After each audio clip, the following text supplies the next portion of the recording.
It's about faith to believe. It's about hope to receive. It's about love to give life. It's about transplant life with me, Miss Vinnie. Hey everyone, it's Miss Vinnie. March is National Kidney Month. So this week on About Transplant Life, I am honored to share the incredible story of my dear friend, Dr. Somone Washington. Simone's story begins as a healthy and vibrant 25-year-old woman who had just finished graduate school and was living her best life down in Miami, Florida. Suddenly, Somone became very, very sick and immediately diagnosed with end-stage renal failure. She was placed on dialysis and added to the kidney transplant list. On November 17, 2010, Somone Washington received a second chance at life in the form of a kidney transplant. Sadly, an 18-year-old young man lost his life to gun violence, and his family made the generous decision to say yes to organ donation. That very generous gift literally saved her life and propelled Somone Washington into her purpose as a kidney transplant warrior.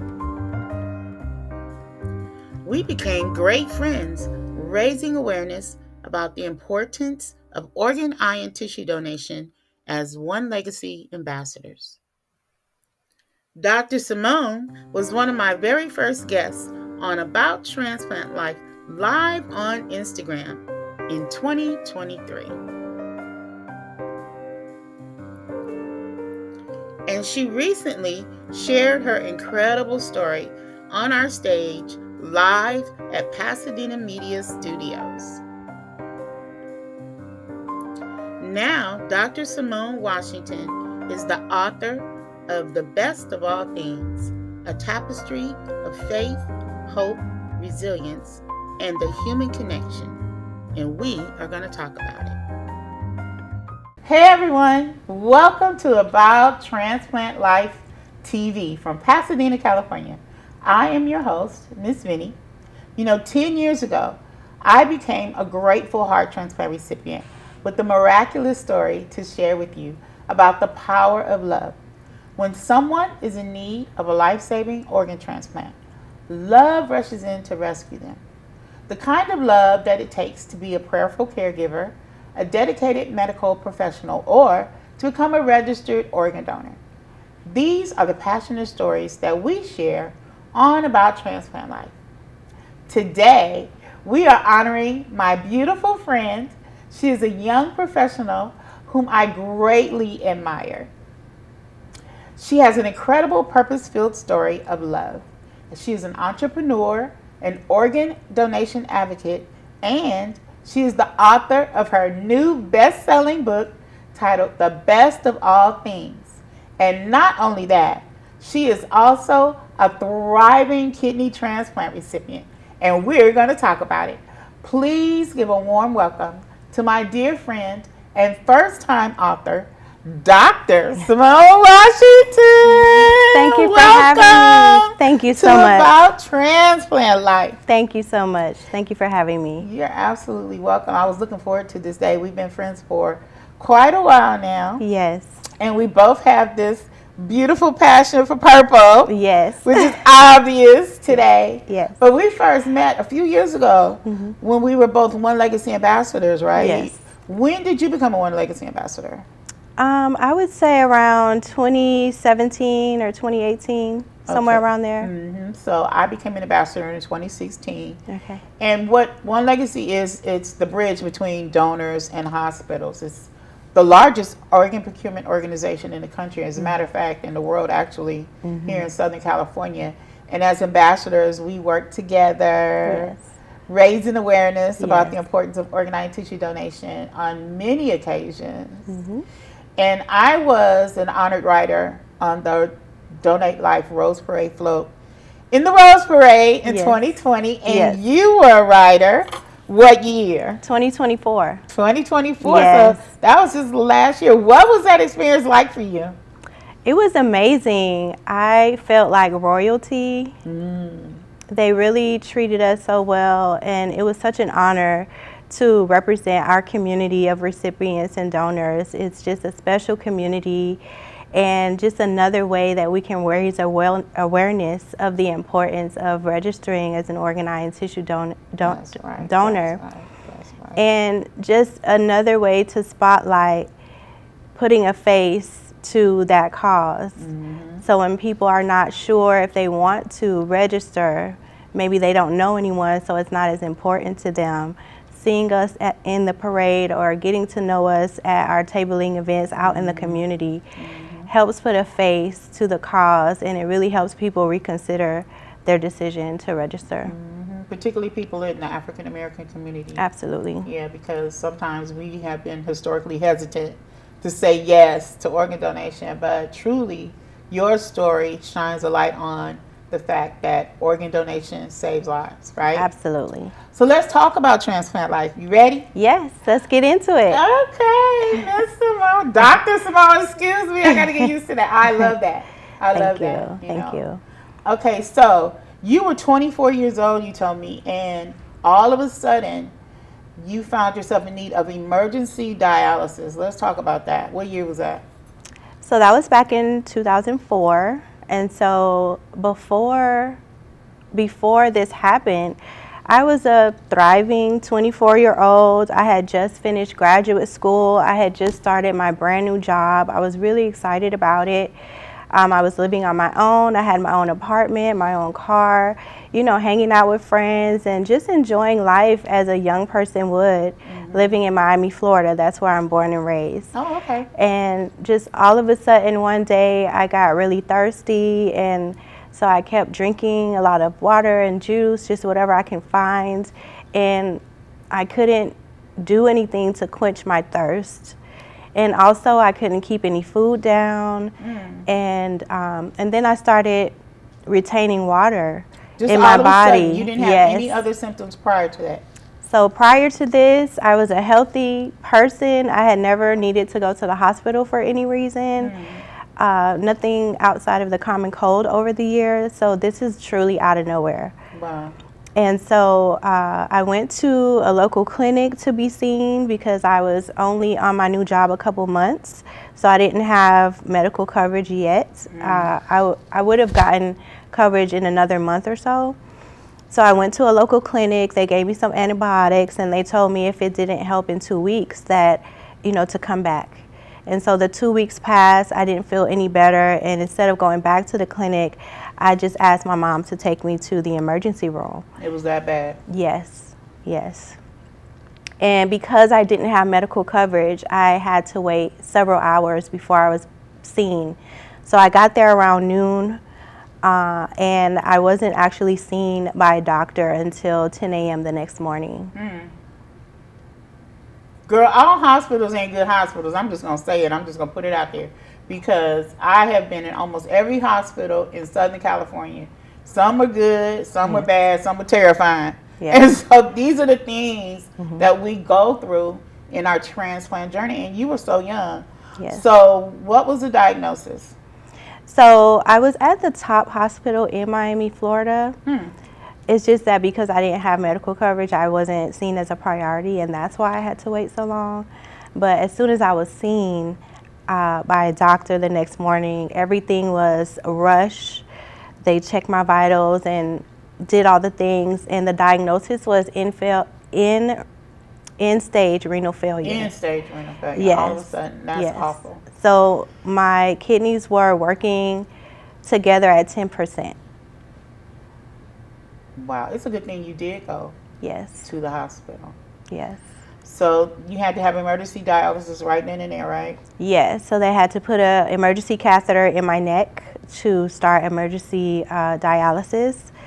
And then there was another emergency catheter put in my chest until the fistula in my arm was surgically created, and then 6 weeks to heal before we could use it for So dialysis. what's going through your minds, Dr. Somone, when they're putting all of these needles in your neck, in your chest, and everything? What is going through your mind when you're doing this? And I understand that you were alone at the time too, right? Yes, so I was terrified. I didn't know if I was going to live or not. I didn't know what was going on. I didn't know what it meant to have end-stage renal failure. And yeah, I was scared. I was afraid for my life.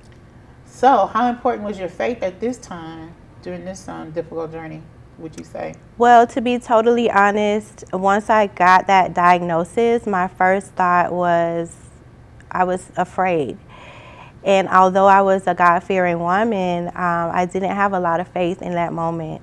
And so later on, when I started dialysis, God put people around me to speak words into me. So the technicians that were putting me on the machines, the charge nurse, they were all saying, "Oh, you're so young. You have such a great spirit. You don't belong here. The Lord is going to heal you. You're not going to be here long." Them healing words work, y'all. Yes. Them healing words work. And they kept speaking over me, and they kept being positive and kept being kind. And that really helped to develop my faith to the point where I could then speak those things over myself and believe God for his healing. But to be honest, the first time I heard the diagnosis, my faith wasn't there. Girl, and that, but you know, because you're human, you know, and your first response is, you know, it's shocking to hear something like that, to go from being healthy to needing emergency dialysis. Yes. You know, that's a traumatic event. Yes. And so we went to dialysis for how long?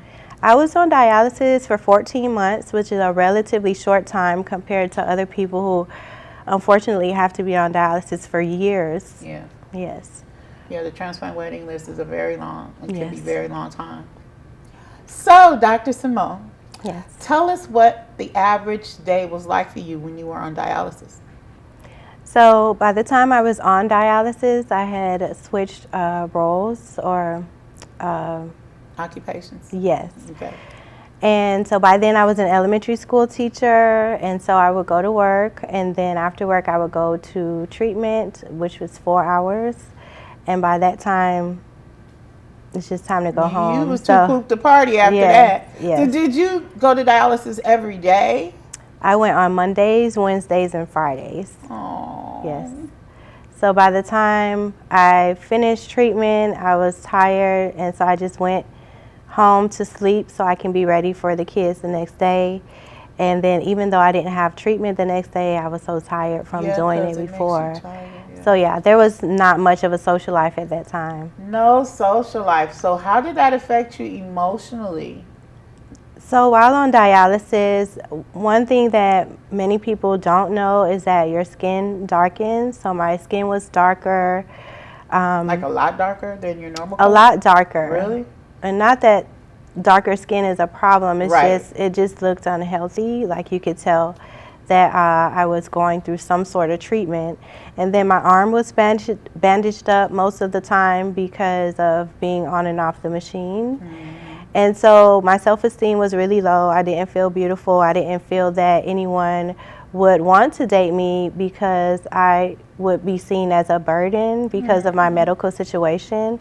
And so that led me to just accept anyone who paid any sort of attention to me, which led to some really bad decisions. Yeah, but those are lessons that we all go through, and we learn from them, right? Yes. That's right. So when did you receive your life-saving kidney transplant? Tell us about that. So it was in November of 2010. And so I had been cleared to be on the transplant wait list back in September of the same year. Okay. And so over the course of those few months, I had gotten several calls saying that there's a possible match. And when I went through the process of going to give the blood work and then going back home to wait for the results, they would call to say that I wasn't a match. And so that happened about 6 times. That had to be absolutely devastating, though, to think, okay, finally I'm going to get this kidney transplant, and then it's not a match. Yes, it was It was an emotional roller coaster every time they called. And by the fourth time, I was just kind of going through the motions of going to do the blood work and coming back home. And a lot of the times I just I wasn't excited to hear back from them anymore because they had already said so many other times that it wasn't a match. But this time it was a match. Yes. So one evening I was just at home watching a movie, and it was around 9:30 at night, and I got a call to say, Miss Washington, we have a match. Come down to the hospital by midnight so you can check in for your surgery. Wow, that's incredible. Yes. So how did this affect your family? I know you were alone most of the time because you were alone in Miami, right? And your family lives where? So my parents had retired and moved to Georgia, and so that's where they were. And so it just happened that the night of the call, I tried to reach out to my parents and some friends, and just no one answered the phone at that time. So what I did was I changed my voicemail message to let people know where I was, and I put a message on Facebook to let people know where I was, and I headed to the hospital. Wow. So you received your kidney transplant. Do you know anything about your organ donor? Yes. He's an 18-year-old young man who lost his life due to a gunshot wound to the head, and his family decided to donate. And so I was 30 at the time, and so the kidney that I received was only 18 years old. It was only 18 years old. How did it make you feel when you first heard his story? It made me sad because I can't imagine what his family had gone through losing him, and I just can't imagine making this decision in that moment. And so as I'm talking to people and encouraging them and educating them on the importance of making this decision, I also share that you want to make this decision for yourself and share it with your loved ones. So in the case that something happens, that your family members aren't put in a situation where they have to make such a difficult decision at such a difficult time. Yeah. Love rushes in to rescue you. And love rushed in to rescue you, and we're so happy about that. Yes. So I think I asked you how important your faith was during this journey, and you said it took a while. Yes. It took a while. Yes. But now you are an author of the best-selling book, The Best of All Things. Yes. And you talk about faith quite a bit in your book. Tell us about your book and why you decided to write it. I think that part of the reason why my journey is the way that it is, and there were moments of me being alone, I think God was using those times as opportunities for me to focus on Him. And so if more people were around, my story would be, I'm grateful for them to support me.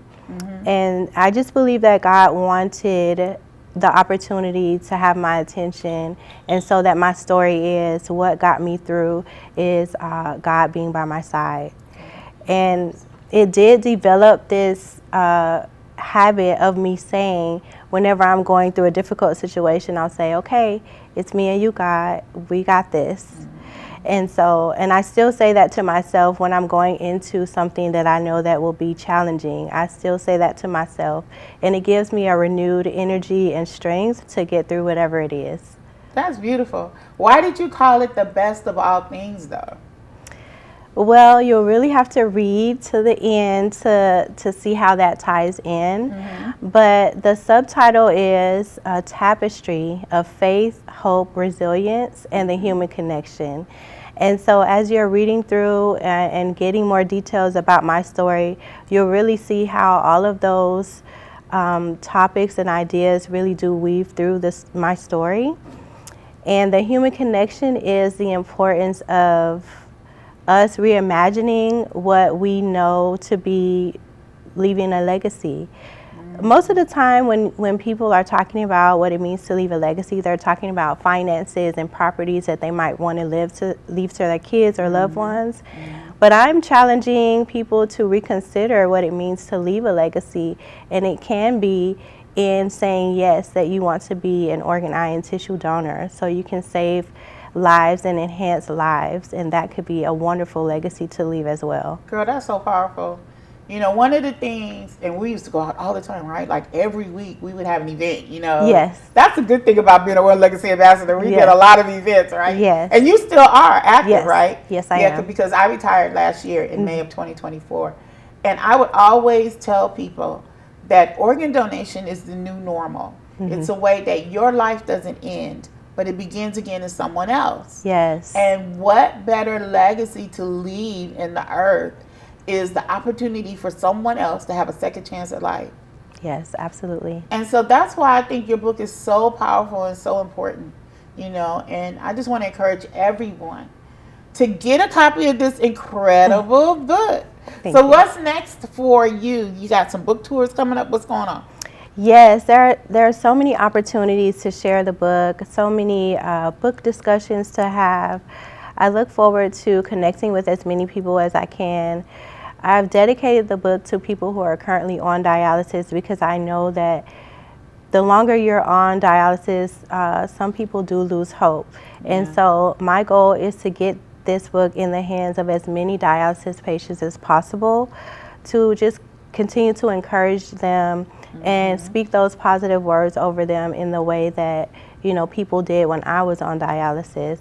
And so I'm really looking to partner with dialysis centers to get this book in their hands. Like to do like workshops at the centers or something like that? Absolutely. Whatever I'm allowed to do, I would love to do that. That's a great idea. Yeah. Well, thank you so much, Dr. Somone Washington, for sitting in the chair at About Transplant Life. You know, we are really good friends, and so I look forward to helping you promote the book. I'll do anything to help you promote it, you know. Thank you. To share that story, because I know that it's not just a book that you wrote, but it's a life that you lived. Yes. And you put a lot of love into it, and that's what we're all about at About Transplant Life. So thank you so much for joining me. Thank you for having me. This was great. You're welcome. You're welcome. And the purple is slamming. Well, you know. I don't know if y'all can get a shot of her shoes, but the shoes are kicking. Thank you. It's purplicious up in here. Thank you. For more information about the author, Dr. Somone Washington, please visit her Facebook page, which is Somone Washington, right? Yes. She's on Facebook and Instagram as Somone Washington, and it's Somone, Simone. Yes. It'll be on the screen, Washington.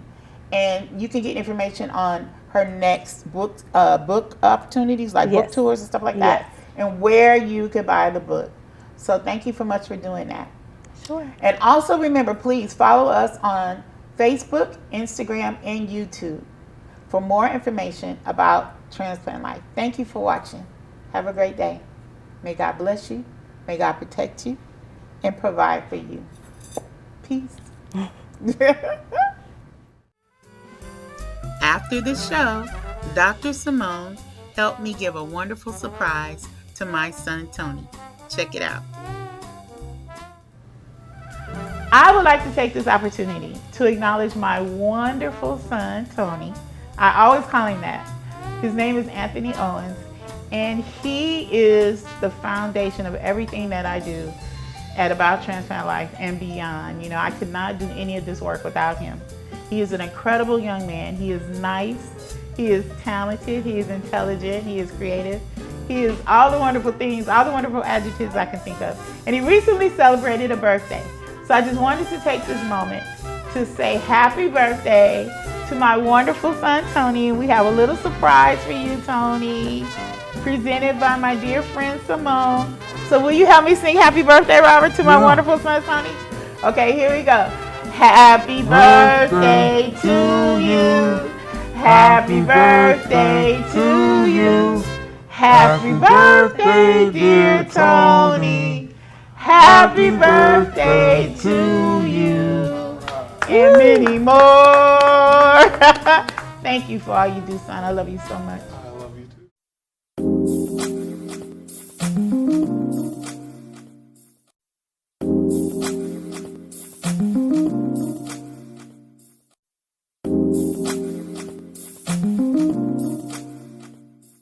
Say yes. For more information on how you can become a registered organ donor, please visit abouttransplantlife.com.